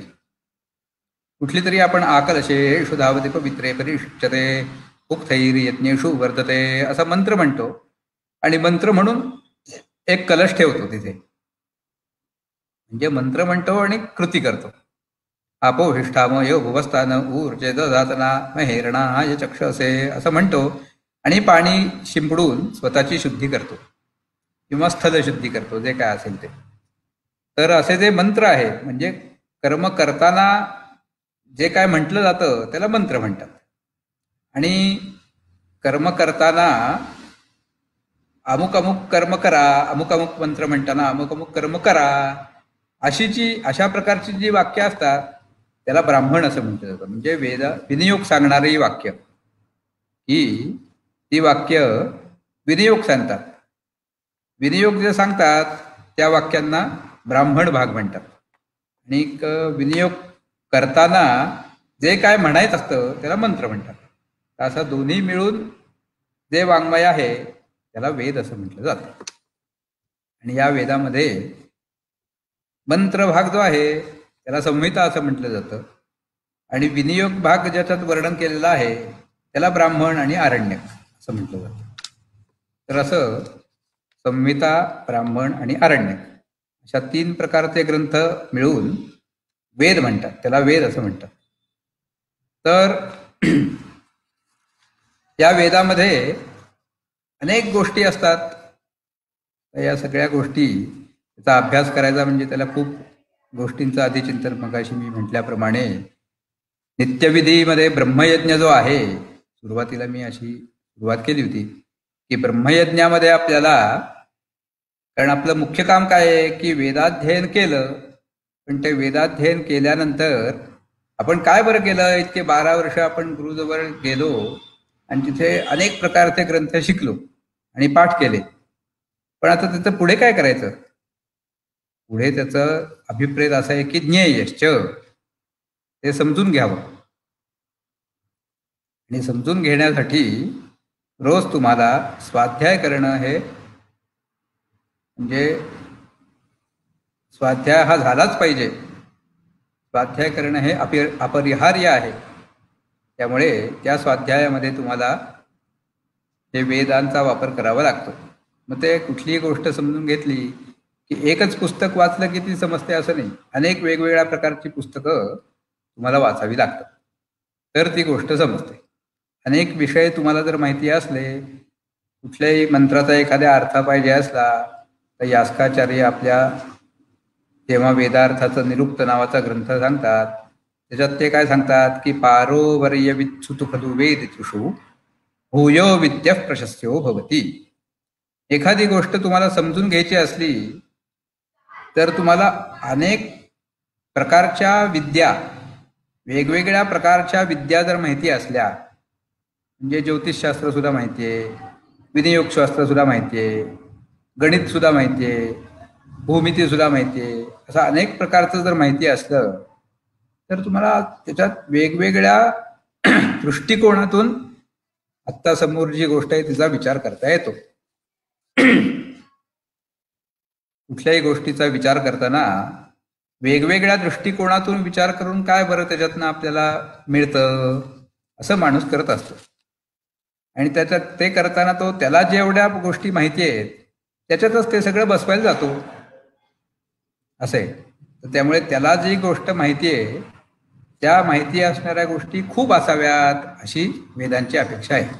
म्हणजे मग तो विभेद त्यल्पश्रुताद वेदो मामयम प्रहरेदिती. वेद हे अल्पश्रुत माणूस जो असतो, म्हणजे ज्याला थोडीशीच माहिती असते, थोड्याशाच विषयांची किंवा थोड्याशाच गोष्टींची माहिती असते, आणि तो मनुष्य जर या वेदांचा अर्थ करायला गेला तर वेदाला भीती वाटते, वेदपुरुषाला भीती वाटते की हा काय करेल, माम अयम प्रहरेत, म्हणजे हा माझा घात करेल. मला जे लोकांना सांगायचंय, लोकांपुढे मला जे आणायचंय ते याच्याकडनं येऊच शकत नाहीये. कारण काय, अल्पश्रुतता. श्रुत म्हणजे ज्ञान. याचं ज्ञान जे आहे हे खूप अल्प आहे. ते अल्पश्रुतता असल्यामुळे हा माझ्या योग्य पद्धतीने माझं प्रकाशन करणार नाही लोकांमध्ये. त्यामुळे तुम्हाला ज्ञान वृद्धी करणं हे आपलं कर्तव्य आहे. आणि ती ज्ञानवृद्धी कशामुळे होईल तर त्यांनी त्याच्या पूर्वार्धात सांगितलं या श्लोकाचा. महाभारताच्या आदी पर्वामध्ये हा श्लोक आहे की इतिहास पुराणाभ्याम वेदम संपप्रमुहयेत बिभेत्यल्पश्रुताद वेदो मामयम प्रहरेदिती, असं व्यासांनी सांगितलंय. की तुम्हाला जर ज्ञान जास्त, जितकं ज्ञान तुम्हाला जास्त असेल, त्यात जास्त ज्ञान जितकं तुम्ही तुमचं करून घ्याल वेगवेगळ्या विषयांचं, तसं तुम्हाला समोरची जी गोष्ट आहे ती वेगवेगळ्या दृष्टिकोनातून बघून तिचा नीट योग्य तो अर्थ लावता येईल. त्यामुळे इतिहास आणि पुराण, जे स्वाध्याय विधी मगाशी जो म्हटला त्याच्यात अथस्वाध्यायमधीता ऋचो यजुंषी सामानी अथर्वांगिरसः ब्राह्मणानी कल्पान गाथा नाराशंसी इतिहास पुराणानी. एवढ्या गोष्टी तुमच्या स्वाध्यायामध्ये पाहिजेत. म्हणजे बघा किती 10 प्रकारच्या गोष्टी झाल्या. ऋचः यजुंषी सामानी अथर्वांगिरसः ब्राह्मणानी कल्पान गाथा नाराशंसी इतिहास पुराण. अशा 10 प्रकारच्या गोष्टी तुमच्या जर ज्ञानामध्ये आल्या, ज्ञानाच्या कक्षेत आल्या, तर तुम्ही योग्य प्रकारे स्वाध्याय केला असा त्याचा अर्थ होईल. त्यामुळे तो जो स्वाध्याय तुम्हाला चांगल्या पद्धतीने वेदांच्या अर्थाचं प्रकाशन समाजामध्ये करायचं असेल, लोकांना जर आपल्या वेदामध्ये काय आहे हे जर नीट सांगायचं असेल, तर तुम्हाला एवढ्या गोष्टी माहिती असणं गरजेचं आहे. नुसतं मला ऋग्वेद येतो मग बास, मला आता बाकी काही नको, नाही नाही नाही, असं चालत नाही. कारण तेवढ्यावर भागत नाही. ही खूप मोठी, म्हणून ते आयुष्यभरासाठी तो स्वाध्याय आहे की रोज थोडा थोडा थोडा थोडा करून ते चिंतन वाढवत जायचं आणि ते आपल्या विद्यार्थ्यांना सुद्धा तशी सवय लावायची. अशा पद्धतीचं तुम्ही हे करायला लागलात की मग तुम्हाला वेदांमधनं काय काय समाजाला देता येईल असं तुम्हाला लक्षात येतं. उदाहरणार्थ सूर्यकिरण जे आहे ते सूर्यकिरण सहस्ररश्मीर्गभस्ती ही असं आहे. म्हणजे तो सूर्याचं वर्णन सहस्ररश्मी असं आहे. 1000 किरण आहेत. पण त्या 1000 किरणांचं नाव आहेत त्याला वेगवेगळी. त्यांची कार्य काय काय आहेत, म्हणजे त्यांची कार्य म्हणजे काय की कुणी बर्फ तयार करतात, कुणी पाणी तयार करतात, कुणी गारवा देतात, कुणी उष्णता देतात. अशी अनेक प्रकारची त्यांची कार्य ही आपल्याला मत्स्यपुराणात दिसते. जेव्हा तुम्ही स्वाध्यायामध्ये पुराणांचा अंतर्भाव कराल तेव्हा तुम्हाला असं लक्षात येईल. म्हणजे त्या पुराणांमध्ये जेव्हा तुमचं मत्स्यपुराण एखाद्याने खरंच ठरवलं की आपण पुराणांचा स्वाध्याय करत जाऊ आणि तो ओळीने पुराण वाचत गेला, पण अशी दृष्टी ठेवून वाचली पाहिजेत की तुम्हाला तिथे लक्षात येईल. तिथे जवळजवळ 25 ते 30 श्लोक सूर्यकिरणांची माहिती दिली. आणि आज आता हे हवामान खातेवाले तेच सांगतात अमुक अमुक ठिकाणी बर्फ पडण्याची शक्यता आहे. कारण ते सूर्याचे किरण तिथे जास्त प्रवृत्त झालेले आहेत त्या त्या काळामध्ये, असा त्याचा अर्थ होतो. म्हणजे असं आपल्याला लक्षात येऊ शकतं. तर अशा पद्धतीने त्याच्यानंतर काही सूर्यकिरण जे आहेत ते शुक्र ग्रहाची पुष्टी करतात, काही सूर्यग्रहण हे शनी ग्रहाची पुष्टी करतात. अशा प्रकारची खूप माहिती त्या मत्स्यपुराणाच्या 128वा अध्याय, मत्स्यपुराणामध्ये 128वा अध्याय, त्याच्यात ही सगळी माहिती आहे. तर हे आज लागते. आज म्हणजे आजचं जग पाहिलं तर तुम्हाला असा अभ्यास करणारे लोक आहेत, आपल्याकडे त्याचे श्लोक आहेत, ते अनुमानाच्या साहाय्याने आणि प्रत्यक्षाच्या साहाय्याने करत आहेत आज. तर अशा अनेक प्रकारचं माहिती आता ऋग्वेदामध्ये या संबंधी माहिती आहे. याचं सूक्तच आहे. सूर्य रश्मिर हरी केशः पुरस्तात् सविता ज्योतिरुदयाम् अजस्रम तस्य पूषा प्रसवेयात् विद्वान् संपश्यन् विश्वा भुवनानि गोपाः. असे वेगवेगळे सूर्यकिरण आणि त्यांची कार्य, अशी ऋग्वेदाच्या 8व्या अष्टकाच्या 7व्या अध्यायामध्ये हा एक 6 मंत्राचं सूक्त आहे. पण हे जे सूक्त आहे याच्यात ही माहिती आहे असं कळणार कधी? ते मत्स्यपुराणाचा अध्याय पाहिला तर लगेच हे आठवतं. जर त्याला तो वर्ग पाठ असला की तो अध्याय वाचताना बरोबर ते आठवतं की अरे हे तदिदासमध्ये आहे हा वर्ग. म्हणजे असा तुम्हाला जर मत्स्यपुराण माहितीच नसलं तर त्या सूक्ताचं तुम्हाला काहीच गम्य नाहीये. तर एकंदर काय की मगाशी म्हटल्याप्रमाणे तुमच्या ज्ञानकक्षा जेवढ्या वाढतील तेवढं तुम्हाला वेदांचं सामर्थ्य प्रकट करण्याची शक्ती वाढायला लागेल. आणि त्या ज्ञानकक्षा वाढवण्यासाठीच स्वाध्यायामध्ये अशा 10 गोष्टींचा अंतर्भाव त्यांनी केलेला आहे. आपण आपलं त्याचं प्रतीक म्हणून प्रत्येक वेदाचं म्हणजे ऋचः की अग्निवीळे पुरोहितम, यजुंषी ईशेत्वोर्जेत्वा, सामानी अथ अग्नाया हि वीतये, किंवा श्रौतसूत्र अथैतस्य समाम्नायस्य, शिक्षा अथ शिक्षां प्रवक्ष्यामि, असे आपण प्रत्येकाची पहिली वाक्य म्हणून ब्रह्मयज्ञ 5 मिनिटात संपवतो.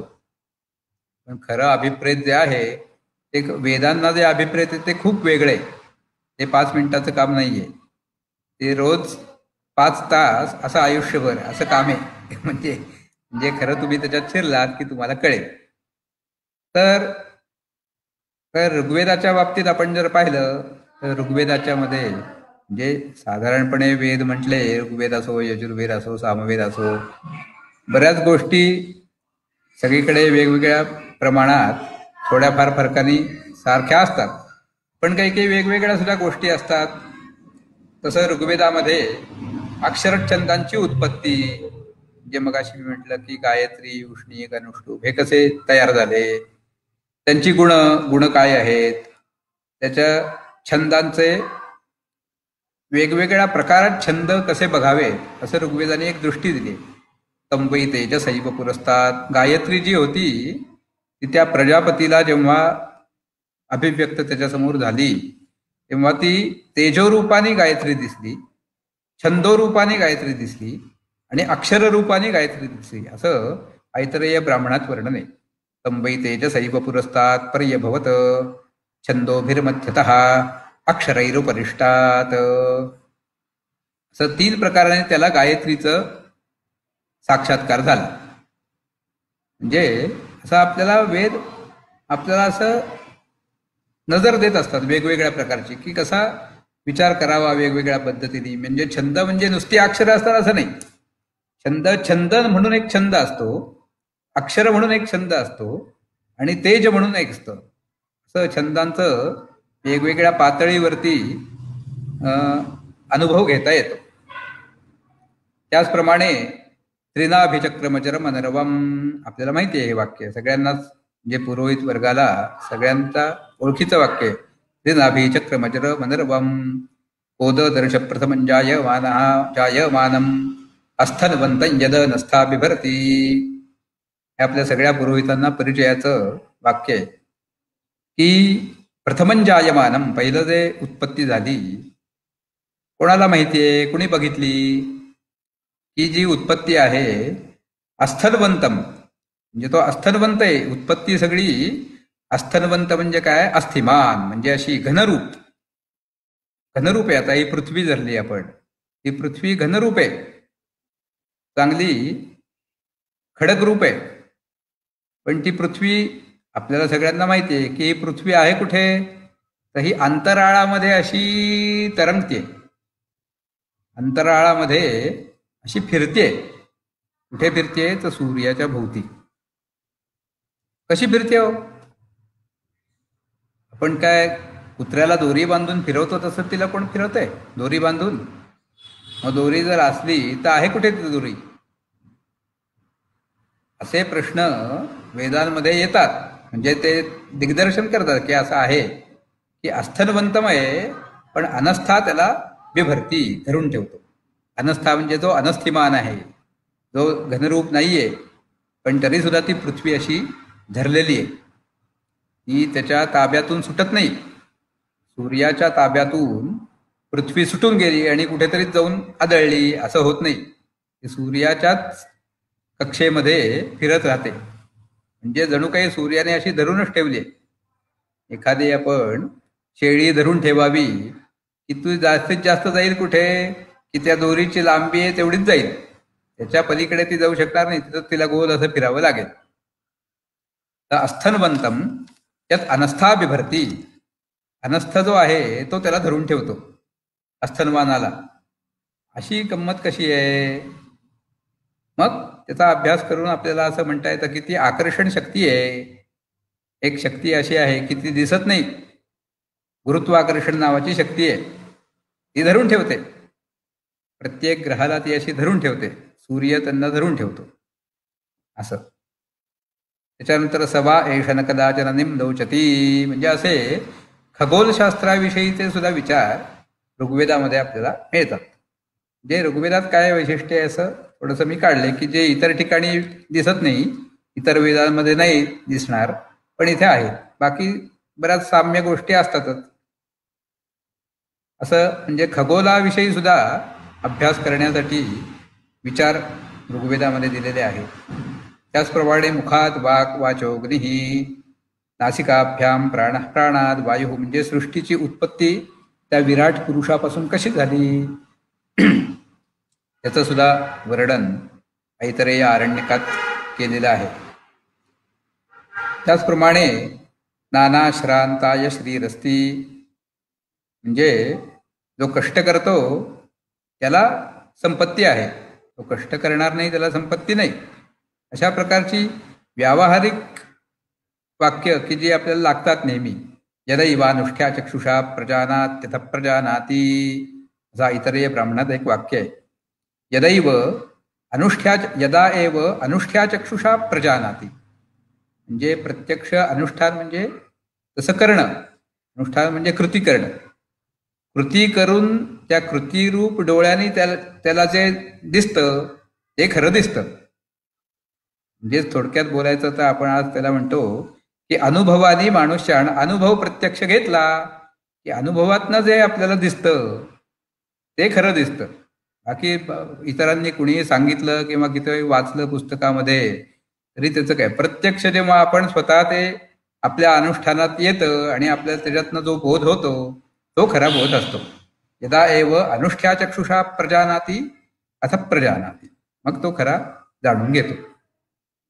असं वेगवेगळ्या प्रकारची आपल्याला म्हणजे व्यावहारिक जगात सुद्धा उपयोगी पडणारे बोध हे असे ऋग्वेदात आहेत.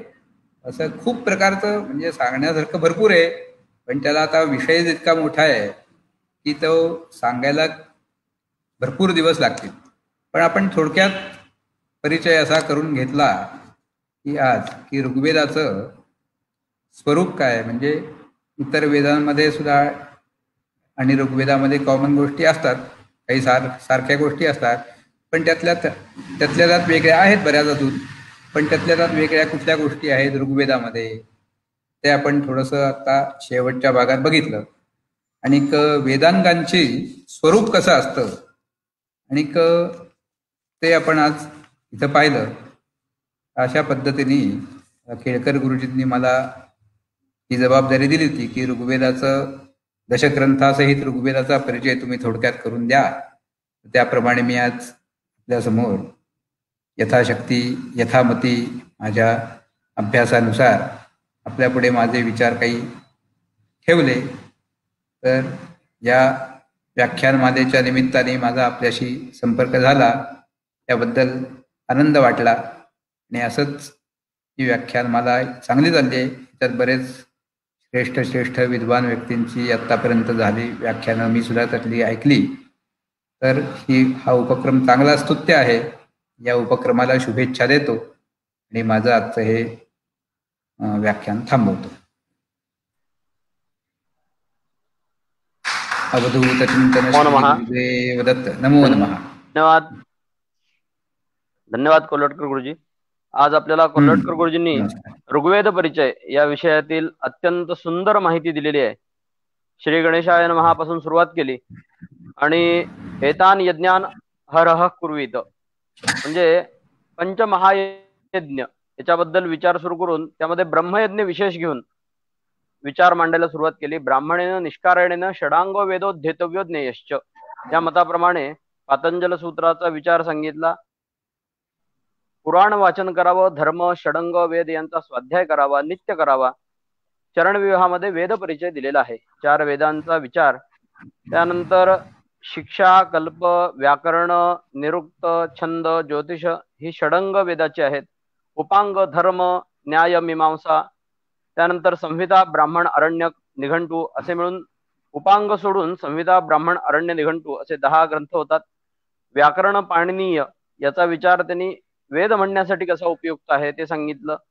त्यानंतर यास्कांचं निरुक्त, पिंगलांचं छंद, लगधांचं ज्योतिष, कल्पसूत्र, 4 वेद त्यांच्या शिक्षा, पाणिनीय शिक्षा, शौनक शिक्षा, व्याकरण, पाणिनीय व्याकरणाचा कसा सर्वसमावेशक विचार आहे त्याचा विचार सांगितला. वेदवाङ्मय कसा आहे तर अनादि आणि अपौरुषेय आहे. प्रातिशाख्य 4 वेदांचंही प्रातिशाख्य आहे. शौनक प्रातिशाख्य आहे. बृहद्देवता स्मृती, ऋग्विधान, कल्पसूत्र, अश्वलायन कल्पसूत्र, शाकल, बाष्कल शाखा म्हणजे ऋग्वेदाच्या 2 शाखा ज्या आहेत शाकल आणि बाष्कल त्याच्या अधिक आणखीन 3 शाखा आहेत. त्यानंतर समग्र वेद विचार एकच आहे. व्यासमुनींनी विभाग केले. 4 वेदांचे विभाग व्यासमुनींनी केलेले आहेत. त्यानंतर कार्तवीर्यार्जुनो नाम या श्लोकाचा विचार त्यांनी मध्येच सांगितला कारण तो या अनुषंगाने येणारा होता. अवक्षरम हनायुष्यम हा विचार त्यांनी सांगितला. शिक्षेमध्ये सांगितलेला अवक्षरम हनायुष्यम विस्मरम व्याधिपीडितम अक्षता शस्त्ररूपेण वज्रम पद्धती मस्तके. अवक्षर उच्चारण करून जर आपण एखादा मंत्र तंत्र कृती करू किंवा त्या यजमानाच्या डोक्यावर अक्षत टाकली जाईल तर ती अक्षत वज्र रूपाने त्याच्यावर डोक्यावर पडून त्याचं अकल्याण होईल. त्यासाठी या नित्य जे काही शिक्षा हे अध्ययन न करता वेदाध्ययन करणं म्हणजे खूप चुकीचंच आहे. त्यानंतर मंत्रोहीन स्वरतो वर्णतो वा हा विचार त्यांनी शिक्षेतलाच सांगितला. त्यानंतर वाणीचे प्रकार परा, पश्यंती, मध्यमा, वैखरी हे 4 वाणीचे 4 प्रकार आहेत. त्यानंतर सप्तस्वर विचार म्हणजे स्वर, काल, स्थान, वर्ण, अनुप्रदान, वर्ण त्याचे वर्ण कसे आहेत उच्चारण शास्त्राचा विचार. शिक्षा ग्रंथामध्ये वेदांसाठी विशेष काय सांगितलेलं आहे त्यामध्ये पठणात माधुर्य, अक्षरव्यक्ती, पदच्छेद, धैर्य, लय, सामर्थ्य परिणाम हे अन्य न ठरू शकतात. त्यानंतर कल्प वेदांचा विचार, नित्य नैमित्तिक काम्य विचार कल्पामध्ये सांगितलेला आहे. वेदाध्ययनासाठी उपनयन गरजेचं आहे पण नुसतंच उपनयन करून चालणार नाही तर उपाकर्म वेदाध्ययन प्रारंभ करण्यासाठी उपाकर्म यातयामता निरासेन आप्यायनद्वारा हे त्याच्यात 2 भाग आहेत. यातयामता निरासेन आणि आप्यायनद्वारा. त्यानंतर सप्तपाक संस्था अश्वलायन गृह्यसूत्रांनी काय सांगितलंय विवाहाग्नी. त्यानंतर श्रौतामध्ये श्रौत या विषयावर म्हणजे अग्निहोत्र म्हणजे विवाहाग्नी सांभाळून नंतर त्रेताग्नी घेऊन अग्निहोत्र आधान 3 अग्नी त्याला अहित अग्नी नंतर म्हणलं जातं. त्यानंतर अश्वलायन श्रौत सूत्रामध्ये दर्शपूर्ण मास इष्टी, सप्त हवीर यज्ञ, सप्त सोमयज्ञ अनेक इष्टींचा विचार यामध्ये केलेला आहे. त्यानंतर अग्निहोत्रामध्ये ऋग्वेद होता, यजुर्वेद, अध्वर्यो, म्हणजे या वेदांचे लोक त्या ठिकाणी चारही लोक लागतात. अग्निहोत्रामध्ये इष्टी इत्यादी क्रमामध्ये ऋग्वेद जो आहे त्याचा होता, यजुर्वेदाचा अध्वर्यो, सामाचा उद्गाता आणि अथर्ववेदाचा परत अध्वर्यो आणि अन्य कामासाठी लागणारे असे 4 प्रकारचे त्यांनी विचार सांगितला. पाणिनी अष्टाध्यायी शिवांकडनं मिळाली. म्हणजे शिवांची जेव्हा आराधना पाणिनी यांनी केली तेव्हा त्यांना 14 सूत्र मिळाली. त्या 14 सूत्रांचा त्यांनी विभाग करत करत 4000 सूत्र तयार केली आणि 4000 सूत्र 8 अध्यायामध्ये विभागली गेली, म्हणून त्याला अष्टाध्यायी असं म्हणलं गेलं. त्यानंतर निरुक्त म्हणजे वेदांचा अर्थ कसा करावा, उदीरता या मंत्राचा विचार त्यांनी सांगितला. वेदाचे 2 भाग कसे होतात त्याचा विचार सांगितला. वेदातील छंद विचार, कारण वेद म्हणताना प्रत्येक छंद आहे, म्हणजे गायत्री, उष्णिक, बृहती, पंक्ती, त्रिष्टुप, जगती, अन्य छंदांचा विचार त्यांनी सांगितला. कारण छंदाशिवाय मंत्र तयार होत नाही. ऋषिदेवता छंद यानेच मंत्र तयार होत असतो. ज्योतिष, कालविधान शास्त्र, आणि म्हणजे वेदामध्ये जे ज्योतिष आहे ते यज्ञाला अत्यंत उपयुक्त आहे असा विचार आहे. त्याचा विनियोग किंवा ब्राह्मण आणि अरण्यक मंत्र भागातला संहिता हे सर्व मिळून वेद आहेत. ज्योतिष, विनियोग, गणित, भूमिती सर्वांचा विचार मंत्र म्हणताना आवश्यक आहे. कारण मंत्र मननात राहते मंत्र हा, तो मंत्र जर शुद्ध विचार, शुद्ध आचार आणि शुद्ध राहून जर उच्चारण केलं त्या मंत्रांचं तर ते कसं फलित होतं. त्यानंतर सर्व विचारांचं आपल्याकडे भरपूर ज्ञान आवश्यक आहे. कारण एकच विचार करून आपण वेदाध्ययन करत राहिलो तर फक्त वेद म्हणले. कारण पहिल्यांदाच ब्राह्मणेनं निष्कारणेनं षडांग वेदो धेतव्य ज्ञेयश्च म्हणलेलं आहे. नुसतंच अध्ययन करा असं नाहीये, तर त्यांचं जाण किंवा ज्ञानही आपल्याला होणं गरजेचं आहे. म्हणून त्यांनी महाभारत पर्वातील विचार सांगितला, व्यास महर्षींचा विचार सांगितला, ग्रहण विचार मत्स्यपुराणात 128व्या अध्यायात असे अनेक मंत्र विचार, पृथ्वी आहे, खगोलशास्त्र आहे. अत्यंत आपल्याला ऋग्वेद परिचय या विषयातनं फक्त ऋग्वेद परिचय नाही, केवळ एक वेद परिचय असं त्याला म्हणलं तरी चालू शकेल. कारण वेद हे संपूर्ण वेदांचा विचार केला तर सगळे वेद एकच आहेत. तर या सर्व वेदांचा एक विचार म्हणून म्हणजे व्यासांनी जे 4 भाग केले त्यातला ऋग्वेद विचार म्हणून आज जो कोल्हटकर गुरुजींनी आपल्याला प्रस्तुत केला त्याबद्दल मी त्यांना धन्यवाद देतो. सर्व ब्रह्मवृंदांतर्फे नमस्कार करतो. आणि इत्येषा वाङ्मयी पूजा श्रीमत् शंकरपादयोः अर्पिता तेन देवेश प्रीयतां मे सदाशिवः. सर्वेपि सुखिनः सन्तु, सर्वे सन्तु निरामयाः, सर्वे भद्राणि पश्यन्तु, मा कश्चित् दुःखमाप्नुयात्. ओम शान्ति शान्ति शान्तिः.